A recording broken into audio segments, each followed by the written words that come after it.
The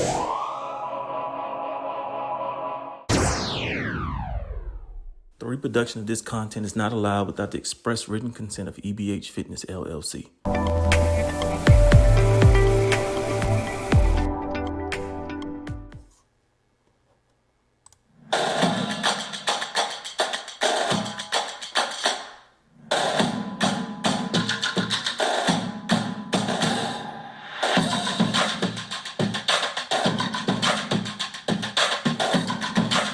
We're back.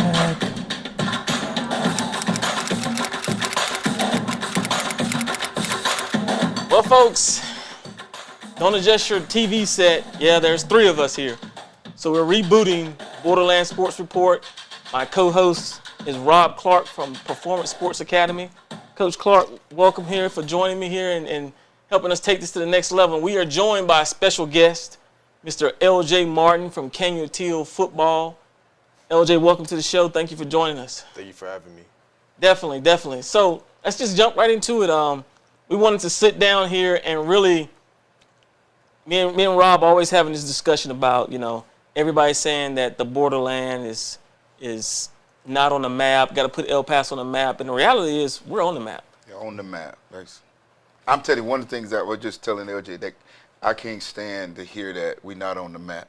That El Paso is on the map in multiple sports. We're on the map. The problem is, I think, is a lot of people don't understand, you know what I'm saying, because everybody wants to stay divided, you know what I'm saying. Like I was just asking LJ if he knew about, Cedarius, you know what I'm saying. Cedarius Barfield, he just graduated San Diego State. I can't remember, I don't know if he started 3 or 4 years, but the dude was a phenomenal standout at El Dorado, and then he went, and he'd been playing cornerback, you know what I'm saying, at San Diego State, you know what I'm saying. But typically what happens is people forget about, you know what I'm saying, athletes and stuff like that that's in, you know what I'm saying, that's going out there doing stuff. Yeah. Mm-hmm. So, and we want to really just pull back the veil a little bit and get into the mind of what a high major Division I athlete goes through the process to make a decision on where they're going to spend the next 4 to 5 years of their life. And so, for those that don't know, LJ is going to BYU. Yes, sir. And that came about in a little. That wasn't your first choice. That wasn't where you committed at first. Yes, sir. I guess is where I'm getting at. Mm-hmm. So originally you committed to Texas Tech. Texas Tech. Yes. Right. And then I went to Stanford, committed to Stanford, and then I committed to BYU. This time with BYU. Okay. So what went into that? So when you first committed to Texas Tech, what went into that decision? Well, at the time I only had 6 offers, I believe, and then they. At the time it was an open period, so coaches were coming down, visiting me, stuff like that. It was evaluation, and Texas Tech came down, and they were my number 1 at the time, and they said, we want you to commit by today. If not, tomorrow your offer might not be there, because they have a kid that was committed to Colorado at the time that he wanted to commit to Texas Tech. That's what they were saying. So I talked to my parents, and they're like, just go ahead and commit. So at the time I committed, and then, that's how I got to Texas Tech, and then I was still talking to Stanford for a while. Yeah, I'd been about 6 months, so I had been talking to them about half a year, but I still hadn't been offered by them. So 2 weeks later, I got offered by Stanford, okay. And then I just had to get in, so I took the official visit. Once I got back from the official visit, they said I got into the school, so that right then, that's when I decommitted from Texas Tech and committed to Stanford. And a lot of that went into the academics that Stanford offers you, right? That's what I was just about to add. What kind of GPA you got? I got a 4.0. Number 6 in my class. So, yes, sir. But, yeah, it was a lot of the academics, but also a lot of it was the football because, that's what I'm going to be doing all day. And I felt like the people out there were really good to me. Okay. Like my running back coach, he's now the running back coach for the LA Rams. And I thought, he had showed me, a plan for me, the offensive coordinator, too, what they had planned for me, what they think I could do and stuff like that. So I felt like I would be in really good hands. And then something happened. Yes, sir. And then Coach Shaw resigned the day of my last high school football game. So that happened, and with that happening, I was like, all right, I got to reopen it back up because, I'm not sure what's going on. I didn't know if my running back coach was going to stay or not, and I thought he was going to stay at the time, but if he didn't stay, I was like, I'm not going to go there anymore. So at the time I had a whole bunch of schools reaching out. So like Florida, Iowa, they came down. Like it got pretty crazy. Vanderbilt was reaching out, Northwestern, schools like that. And, BYU was one of them. I took the official to BYU, and I felt like what they had going on was like a lot similar to Stanford. It was just like good people all there. They just felt like they would really take care of me. The fans were great, and that's why I ended up committing. It's crazy that you listed off, right? Mm-hmm. Those are high-end. Power 5. But high-end academic schools, right? Your grades played a huge part in that, I'm sure. Because, 4.0, you getting that student athlete in as a coach, I don't have to worry about it. Yeah. I don't have to worry about that piece. And yes, so that's crazy. I don't think a lot of people knew that part of your story. I was able to get it just out of a lot of people. Like, I see you 2-3 times a week now. Yes, sir. Yes, sir. And so just having those conversations with you, I was like, man, this is something that these student athletes need to understand. It's like, it's a process. Yeah. It's just giving them no reason to say no to you, because going through the recruiting process, I've seen it over and over. Like, they're just kind of looking for a reason not to offer you. And if you got that 4.0 GPA or just a high GPA, you play on and off the field, there's no reason for them not to take you. Yeah. So. But your play on the field showed out this year, too. Mm-hmm. Yes, sir. How many yards you had this year? I think I had 2,500, but it wasn't as much as my junior year because I ended up getting hurt. I missed 3 games this year. So, yes, sir. That's crazy. That's crazy. That's crazy. And you did that with everybody knowing you were going to get the ball. Yeah. Mm-hmm. Everybody, you saw 8, 9 in the box every time. Yes, sir. Yeah, it's just my teammates. I had great teammates. They always believe in me and stuff like that. And, I just had a coaching staff who really just believed in me, felt like they could just trust me, give me the ball every time, and I'm going to go make something happen. And I was able to do that. And go ahead, Rob. Go ahead. I'm just saying you played all over the field, too. Mm-hmm. Yes, you sir. didn't just play running back. What else you did?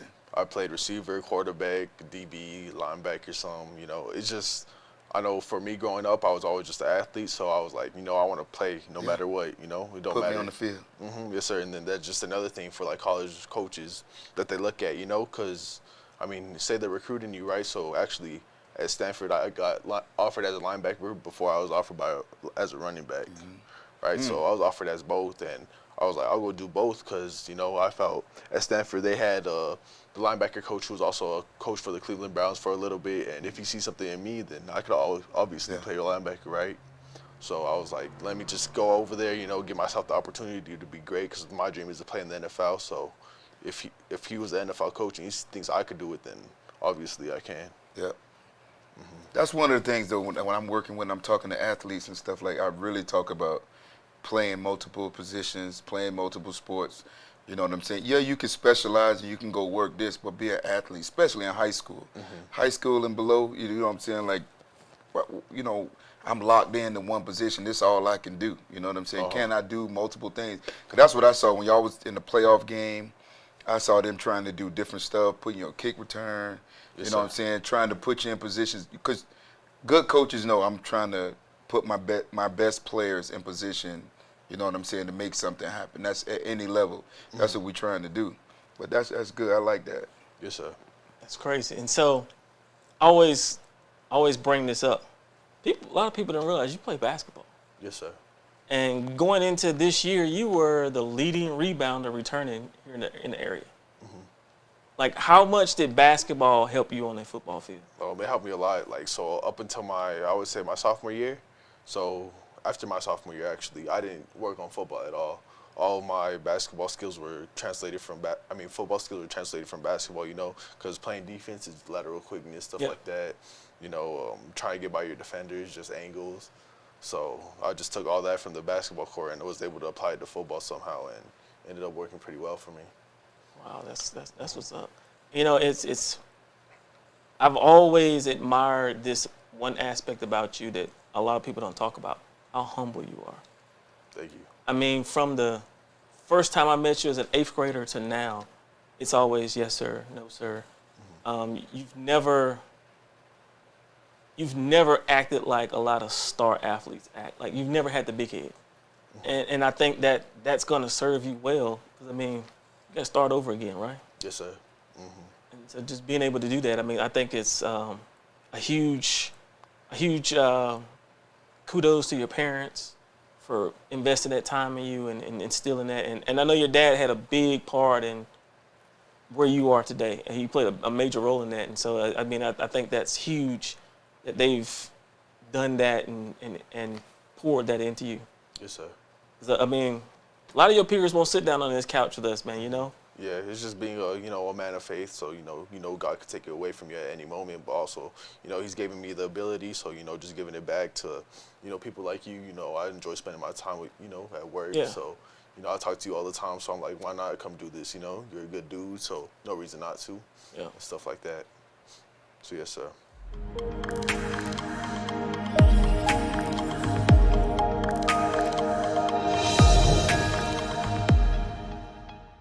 Where did you play youth ball at? Did you play youth ball? Yes, sir. I played here. I played for the West Side Eagles, so it's basically, Yeah. how you're talking about the pipeline? It's just right into it. So, yeah, it's You over played there on the football west and side. basketball with them? I played football with them. I played basketball with my dad, so I played with the El Paso Hustle. So I was on the team with Jeremiah Cooper, and then Jordan Hernandez, who's at Coach High's right now, I believe. And then, so yeah, we played basketball together. So I played with them. I played up, and then I also played with my dad, who we had our own team. So we had Tyrone McDuffie, so I played with him. Isaiah Madranos and Julian The Park Moreno. Boys? The Park Boys. Okay. So it was like 3 of them, but we were before the Park Boys, and we just had like this super team. And then the Park Boys took off like 7th, 8th grade, and that's when we kind of stopped. I stopped playing. That's when we would only play out of town, really. So we played in the NYBL, so that's the National Youth Basketball League. And we played against people like Rob Dillingham, Trey Parker. We played against those guys, and we're just out there trying to get exposed to competition because we're out here, and we got players out here, but we got you go out there, you see a little bit more, a little bit more height, stuff like that. It's just You got to go to the Phoenixes and the Dallases and stuff like that. Test your, test your skills and stuff like that. yes, sir. Just to see where you match up with the rest of the nation. Look at them names you just named. You know what I'm saying? Yeah. McDuffie, Cooper.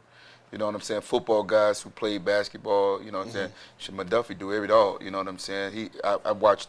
The thing about it is I met McDuffie's dad. You know what I'm saying? I watched him grow up. I watched you grow up from afar, and that's one of my things is because you were shorter, and then all of a sudden I seen you was like what you were 6'1", 6'2"? Yes, sir. 6'2". Yeah, and I was like, you was like 5'8" at one point, and I was like, and I asked Steve, I was like, when you get that tall? Oh, yeah. We were talking about it the other day because when I had gotten hurt from my hamstring this year, I went back to the same doctor, and he was like, man, you're used to, right? So they had me as 5'9", 185 my freshman year. Yeah. Because I went there my freshman year because I sprained my MCL. So I was like, dang, like I've grown a lot, because now I'm like 6'2", 215. So, it's a lot of improvement and just growth. Yeah. So how much time you spending in that weight room? I spent a lot of time in it. That's something I just enjoy, because it's me and my dad. So it's kind of like a bonding thing, because we're always together. So it's probably like 2 hours out of my day I just get to spend with my dad. So I really enjoy it, So I would say COVID really helped me out a lot because, I wasn't at school or anything. So I'd go in there before the morning and we'd be out there working out for like 2 hours. And then we'd go back later in the day, get shots up, work on basketball, work on football. So it was like a lot of time. So I think that really helped my growth. And then also now it's waking up early in the morning. So I've been waking up at 6 and then, going out there, working out, stuff like that. Yeah. And up until like about 7:30, and then I'll go back outside later, finish up. If I didn't finish it off, my workout, I'll finish that up. And I do that about 6 times a week. So I'll go Monday in the weight room, Tuesday on the track, so like running. So actually we run hills that day, so we run hills. Then Wednesday's back in the weight room, Thursday's the track, and then Friday's weight room, and then Saturday's on the fields. And then we'll do a lot of stuff throughout the week, like in the afternoon that's not applied to that. So just like football, like catching the football, stuff like that. So yes, sir. Wow. Okay. Reps. You'll hear me, a lot of athletes and a lot of people hear me say this all the time. I got a saying, it's called ROE, reps over everything. Yes, sir. You know what I'm saying? And that's what it sounds like you getting. You get the reps over everything. But your schedule, what you just said, and I tell people that's what the schedule of somebody that's committed to the craft. If you want to be a Division I athlete, you know what I'm saying? That's the schedule. I'm in the weight room. I'm catching the balls. I'm putting up shots. You know what I'm saying? I'm on the track. I'm not saying, oh, no, that's too much. No, I'm putting in that time. You Yes, know what I'm sir. saying? And just getting those reps in. And then if you, over time, you're doing that, and it just shows. You know what I'm saying? When you get on the field, when you get on the court, you know what I'm saying? And everybody's like, dang, how did he get so good? No, I worked for this. Yes, sir. Yes, sir. So, and that kind of segues me into this. Talk about the sacrifices you had to make to get to this point. Like, what all have you had to? 'Cause I know you see your friends going out, and you're like, I can't do that. Yeah, I mean, I wouldn't say it's really a sacrifice because, I mean, being a man of faith, it's just some things like I don't partake in. So, Yeah. it's like, it's just even more of a reason just not to partake in them because, I'm like, all right, I could go out there, party, drink it up or whatever. But really in the long run, is it going to help my body? Am I going to be able to sustain it, stuff like that? So if it's not going to help my body, I don't know if I really want to partake in that stuff. And, that's just kind of what helped me is just kind of staying focused on my goals. I know what I want to do for my life. And, I could still go out there, enjoy, but I'm not going to go drink. I'm not going to go smoke with them, Yeah. I'm just going to spend time with them, if anything. So, yes.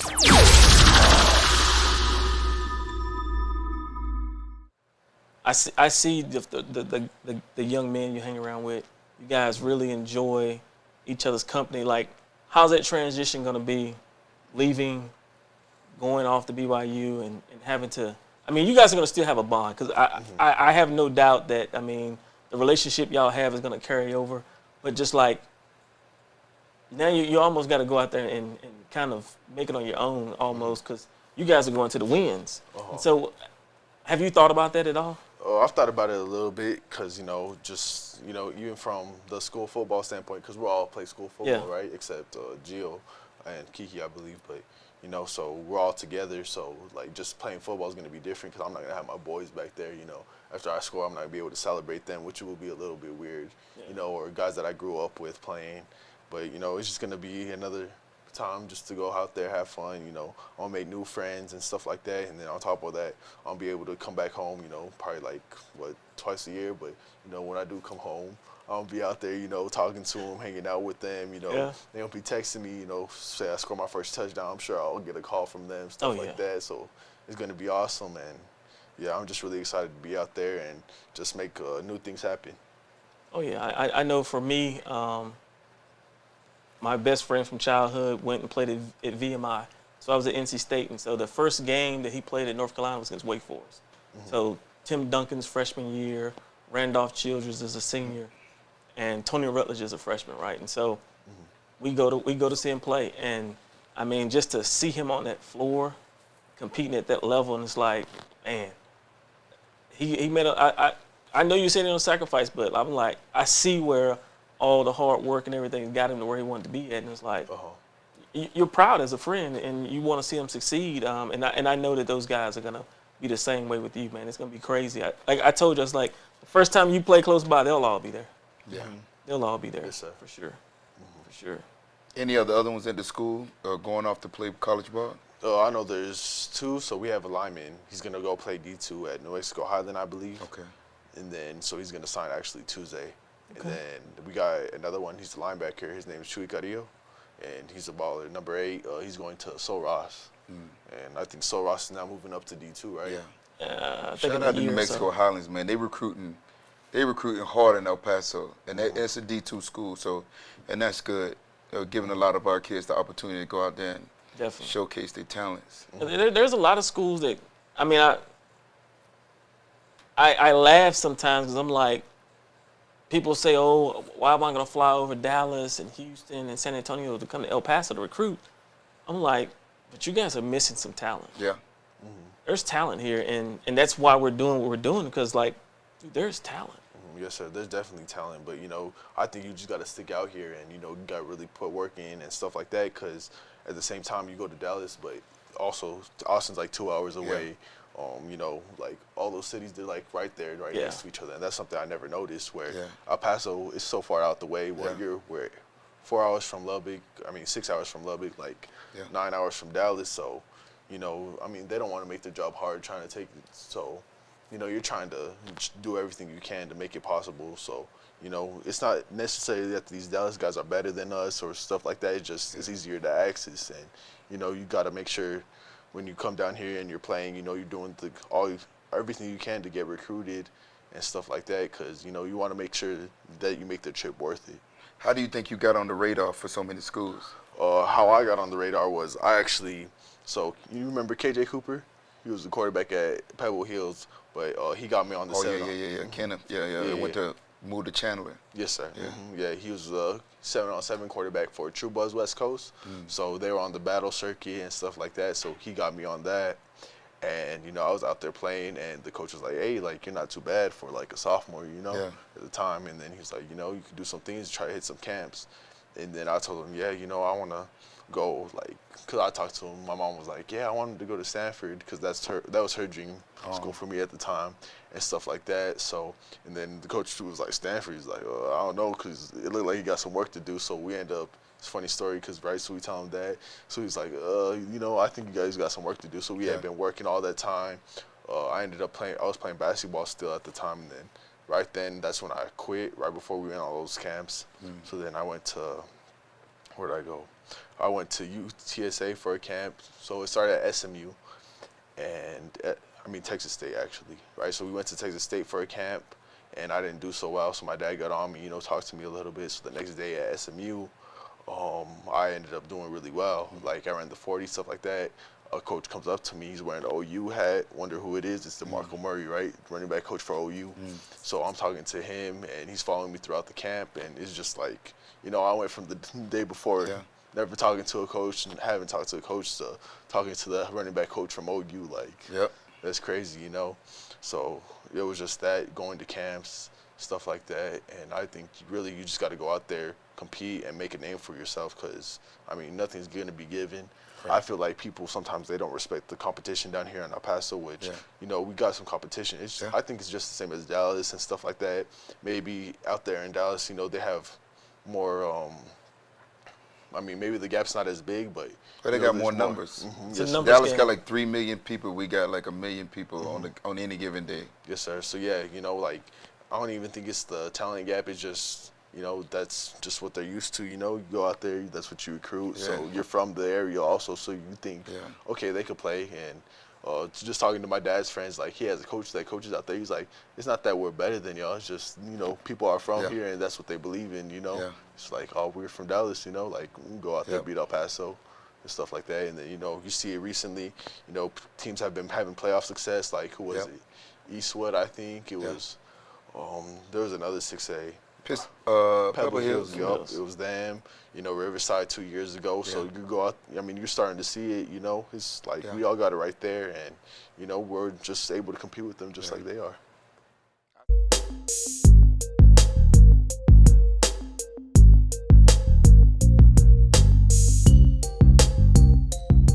I see a lot of athletes. I could say I'm in multiple areas, but I see a lot of athletes. You, Speedy from Riverside. McDuffie. We've seen Parkland and had several, coming out of there with McDuffie, Hankins, what's his name? Robbie, I think too, some of it is the players from here are going to these camps. That's right. And they're performing. Yeah. You got the Estrada kid now. Yeah. Picked up another offer. Shay Smith from Franklin came out of nowhere. Like after he had that big freshman year, and then. He's still getting recruited, and they moved him he went from quarterback to playing defense. I don't know where they're going to play him at this year. Yeah. So there's some players here. Yeah. All over the city. Yeah, all over the city. And so I'm originally from Florida, Jacksonville, Florida. We're the largest city land-wise, and I always hear people complain about the amount of schools. Since I've been here, I always hear people complain about the amount of schools. And initially I was telling everybody, it's not the amount of schools. We got twice as many schools as El Paso got.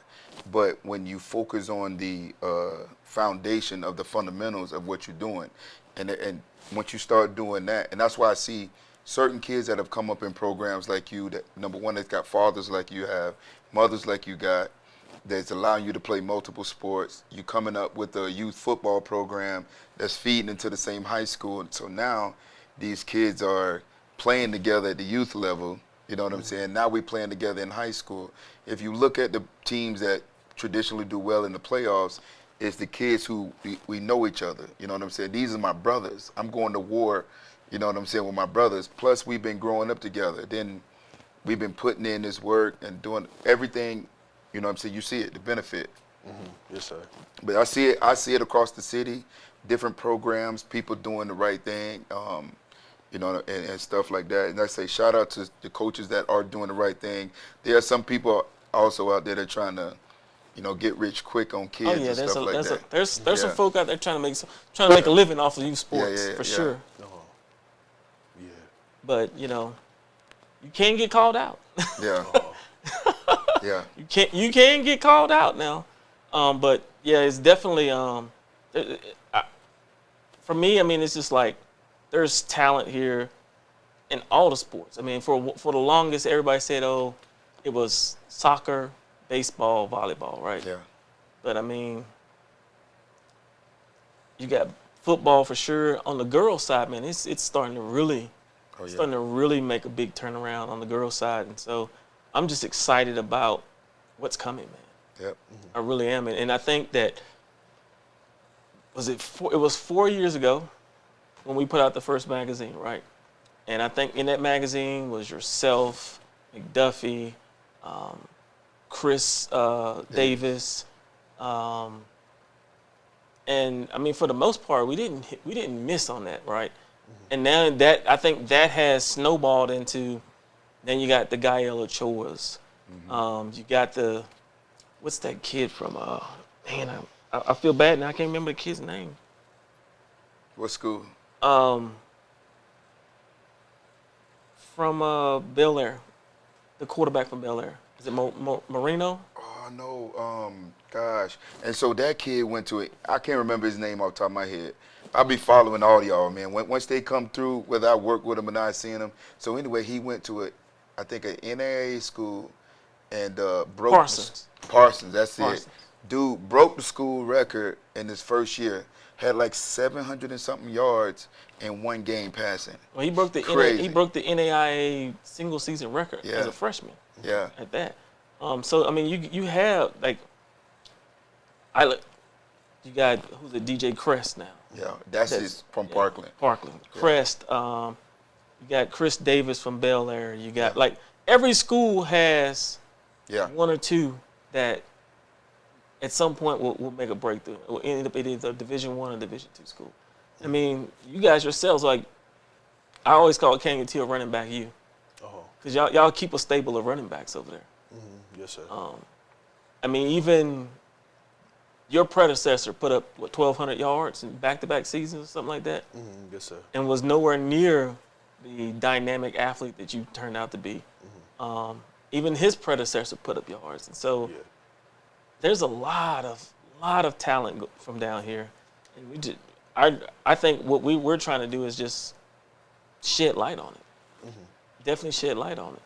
Like, for yourself, like, you've seen the landscape. Like, who do you think is the next group of talent to come through here? Because, I mean, you're plugged into those young guys. I'm sure all y'all talk. Who do you think the next group is? Really, to be honest, I think we got a really good group at Canutillo. You know, because a lot of our defense, I mean, I think, like, we had 8 sophomores on defense. Yeah. Like, and, you know, Lalo, number 9, you know, he's a baller. Even the running back behind me, you know, he was able to go in there, you know, take some of the load off me, you know, certain games. You know, he was able to go out there, catch the little screen passes and stuff like that, get yards this way to open up the box a little bit, and, you know, he just helped out. But, yeah, I think they got something. And then who else would I say? I think, you know, I think Franklin was a young team this year, so I think they'll be back next year. Yeah, Franklin will be scary good, I think. Pebble Hills too. Pebble Hills. Them and Pebble Hills, I think, they're going to battle it out. And you can't leave Eastwood out of that too. Yeah. Yes, sir. But I never played Eastwood, so I don't know much about Eastwood. Well, I mean, there's 4 teams in the 6A. You got Eastlake, Eastwood, Pebble Hills, and Franklin, I think, that are going to really battle it out this year. Yes, sir. For sure. But I didn't mean to cut you off. But yeah, also, I think, who was it? I think Chapin, they had a good year this year. Well, better than last. Yeah, they did. They're real young. And I think they finished, what was it, 2nd or 3rd in our district. And, you know, they played, I think they lost to Andrews. That's who, it was us and Andrews. But, you know, they have a good young group. Their quarterback, what was it, Singleton, I think? Yeah. You know, I think he's pretty good. And then also they had, I think it's a receiver, number 12. Or is this receiver or DB? Oh, is he talking about your boy? Brent Brent, is it Brent? Hellman? Hallman, yeah. Hallman, yeah. I don't know the name. I just know he's number 12, and he's pretty tall, lanky. Oh, and no. stuff like that. He was talking about, he graduated this year, right? No? No, they said he's in a sophomore. That's got to be Brent. So Probably maybe it is. Yeah, it's but- probably Brent. but yeah. That's the thing about it. So some of the kids that you name, right, and at these schools, all the kids. So the good thing is I get to follow them. I know what multiple sports they do. Dads, I get to see different stuff like that. Just like with Singleton. Singleton is that dude is a dynamic athlete. He's crazy. And you know what I'm saying, open field, space, decision making and stuff like that. And the crazy part, I don't know him personally, but I don't even think he wants to be a quarterback. I think he wants to move to the slide or doing something where they putting the ball in his hand. But he's so good at decision making, you know what I'm saying? Like Chapin had to put him in at quarterback this year. And those are types of things and like I love to see those battles. One of the things that I talk about too that's going to draw the attention. And see, we always talk about East, Dallas and Houston and stuff coming here. But we also got to think about the West, getting those West Coast schools coming here too. You know what I'm saying? The USCs, the Arizonas, you know what I'm saying? The Arizona States and stuff like that too, because we're closer that way. And in my opinion, a lot of our athletes are built more for that style of offense, you know, as well, because most of them we run that style of offense in high school and stuff. But that's what I see. I see a lot of there's a lot of no. So my original point, going back to what I was saying, is that I say this all the time. When we have an L.J. Martin, you know, lining up against a what's my name? Man, he just went to Vanderbilt. Anyway, so when we got L.J. Martin going against him, next year, one of the things that we want to see, like a Cameron Johnson, he's a good running back for America, is going against a Ryan Estrada at El Dorado. When we have those big heavyweight matchups, when we get to the point where we have 3 to 4 games in a season, and we got that going on, and you know the band playing and it's rocking, the stands are sold out, that's when, you know, in my opinion, that's when we're going to get the more people coming to look. But which we are. We getting the people to look. You know what I'm saying? Look at yourself. You know, we looking at one of the best, in my opinion, the best back in the league for the past 3 years in Aaron Jones. You know, coming straight out of here, coming out of El Paso, doing the same thing like you did. You Hooping. biased. Huh? You biased. Go ahead. Who better? All-purpose back. He been the best. I mean, he's good, but Debo. I think Saquon's my guy. I watched him at Penn State.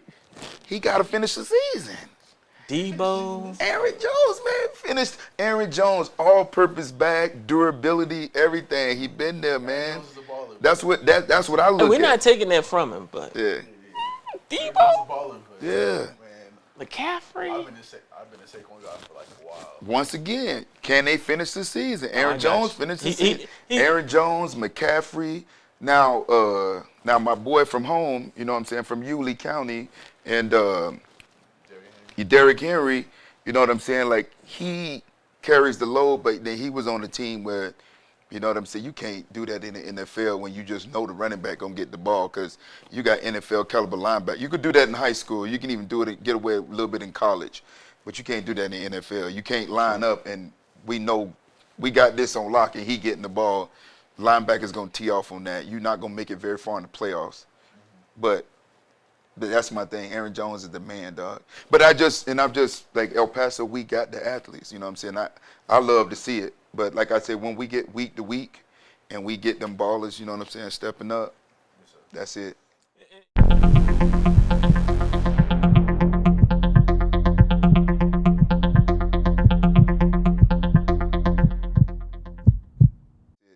And I think too, some of that comes back to doing things like this, right? Putting a spotlight on it and being able to now go out and really spotlight those games, those matchups, put that information out and blasting it out and letting people see that. I mean, that it's like I won't call their name out. I should, but I won't. Talking to a coach, and they were from El Paso. They had coached here in El Paso. don't come back to recruit because he's like, why am I going to come back for 12 or 13 kids when I can go this place? And I'm like, but those 12 or 13 kids will come to your school Right. if you're a recruiter. But you're not recruiting. And then getting the home team to start recruiting a little bit more heavily here too as well, I think will pay dividends. I think I asked you this. You told me this. So because I think a lot of people may give UTEP a bad name in this aspect. I don't think people think that UTEP even recruited you. No, UTEP did a great job. I love UTEP. Coach Neely, like that's my dude. Like I didn't want to go to UTEP because it was at home, and I knew I had to get away from home to grow. You know, like just grow even more as a person and stuff like that. Because you know, if I'm at home, I got my mom right there, so you know, say I forget something, oh, mom, can you read this to me, or you know, like stuff like that happens. But And you be close, like right there, like it's not even. Like 15 minutes Yeah, away, so yeah. it's like, man, I'm not even going nowhere, you know. So that's why I wanted to get out of here, you know, just kind of grow myself as a person, you know, live on my own for a bit and stuff like that. And then, but yeah, you know, UTEP did a great job. Coach Neely, you know, he always had me in the facilities. I mean, shoot, we had like field trips every other day, like field trips every other day to go watch them practice. Because you know, he would always call my coach and be like, hey, can LJ come down? I was at my junior year, I remember this, I was at every home game. Yeah. Like, every home game. I used to see you down there with matter of fact, you used to be down there with Brent and Chris and some of them other guys that he just named. And And so I wanted, because you had told me that before, and I was like, oh, really? But I wanted to put, like, a lot of people may have the misconception that UTEP isn't recruiting the homegrown talent here, and they are. It's just being able to compete, I guess, you know. Mm-hmm. Are they going to give you the opportunity to reach that end game that you're looking for? Mm-hmm. Yes, sir. That, and then also it's also people just going out there and, you know, when you do, like, you know, because I know they have a lot of walk-ons, but they end up quitting. Yeah. First, second year, so also it's like, man, why am I going to offer this dude? You know, because a lot of people from that area, from that school, they just end up quitting. So what's the point? Yep. You know, so I think a lot of that goes on back onto us, where you know it's making sure we finish those 4 years, or you know, like we're making sure we finish and stuff like that, just to make sure we get an opportunity for the next guy. One of my issues, and we talk about. Listen, UTEP is a for real D1 program. I'm just being honest with you. Like some people from El Paso tend to think I'm just gonna go walk on the UTEP, and they looking at the records or whatever. You know, this is a for real Division I football program. They got guys coming out of this program every year going to the league. I just had JT, you know, to the defensive end from there. He just got picked up from Winnipeg. Yeah, I was just talking to him, and he was at the facility, and we talking about some things, and that's what he was saying. Like, man, no, we got some ballers over there. You know, but Division I football is tough. You know what I'm saying? But I think some people get over there and they get a misconception, thinking that I could just go over there and get a position. No, it's not guaranteed. You got to go work. And I always laugh about this, man. Division I football walk-on, dude, you cannon fodder that first year. Yeah. Because they're not going to risk you. Right. Risk an injury to a scholarship athlete, man, and use the walk-on and go do that. Yep. And it's hard. It's tough, and it's not for everybody. But you go from high school, probably like being the man, right? Or you know, being up there, you know, like always competing and stuff like that. To where you're just getting outclassed now, so it's like, man, this ain't no fun. By grown men. Yeah, and that's it. Like, so you're gonna be what, 18? Yeah, I'm 18. Dude, you could be playing against some 22, 23-year-old grown men. That's the next question I wanted to ask. You planning on playing freshman year or planning on redshirting? What you think?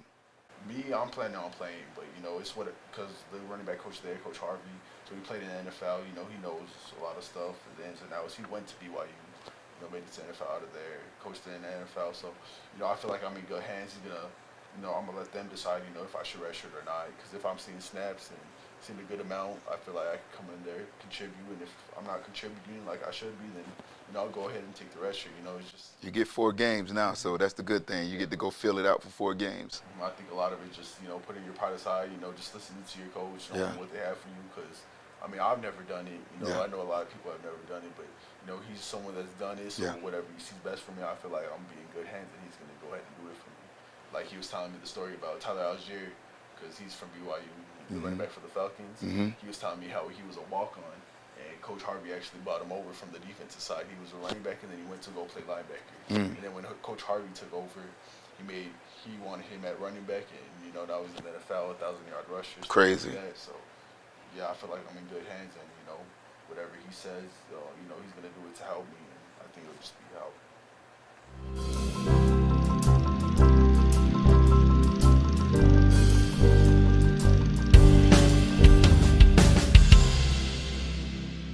And kind of on those lines, right? So as you go to BYU, I think there's some misconceptions. Let's kill those misconceptions right now about BYU. People think you gotta go on mission. No, so I'm not even on no mission. What's it called? Like, that's what a lot of people thought, that was part of the church and stuff like that. I'm not even part of the church, not part of the mission. I remember when I first got offered, I was kind of spooked out about it, because I was like, man, I don't want to go on no mission. It's like, you hear all about the stories, like the Mormons and stuff like that. But you go down there, and it's like, and like, they're just no different.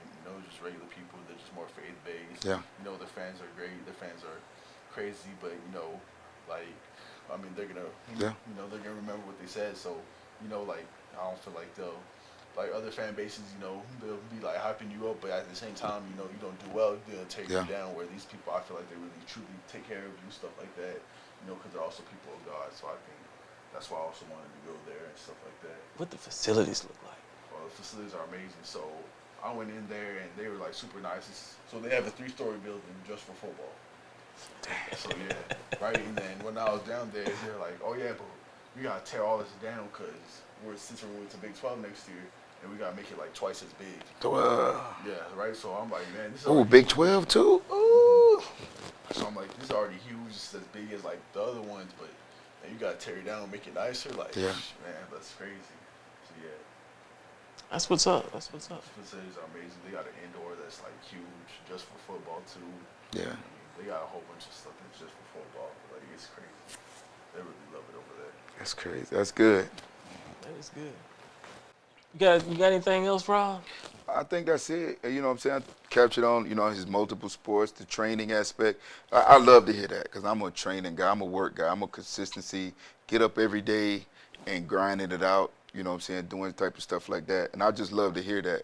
One of the last thing for me that I'll say is, one of the things that I tell my athletes and people that I work with is that you got coaches my age recruiting guys your age, and they're looking for old school work ethic.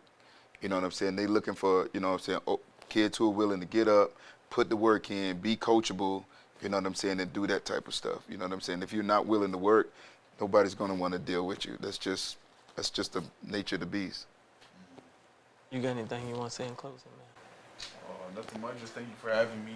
Definitely. It's been a pleasure. Nice meeting you. Yes, sir. And, just look forward to what you guys have in the future. Definitely, man. We definitely want to wish you the best of luck. You say you're getting up out of here on the 20th. Yes, sir. Heading up there for summer school. We expecting some good things from you. You got my number. If you got any questions, you can text me, call me. I answer best I can, and we'll definitely be checking for you, keeping up with you and seeing how everything is going. But folks, this has been another episode of the Borderland Sports Report. We're just getting started. Like I said, we just rebooted this thing. It's about to be bigger and better. We're going to be not only the local athletes, but we're going to be looking at some of the local athletes that have gone pro, coaches, former coaches. Like, we're going to bring everybody on here and really sit down and have these conversations that a lot of people have in the backyard, but really don't want to have out in public. We're gonna put some of this stuff on video and get it out there. But thank you guys, and have a blessed one.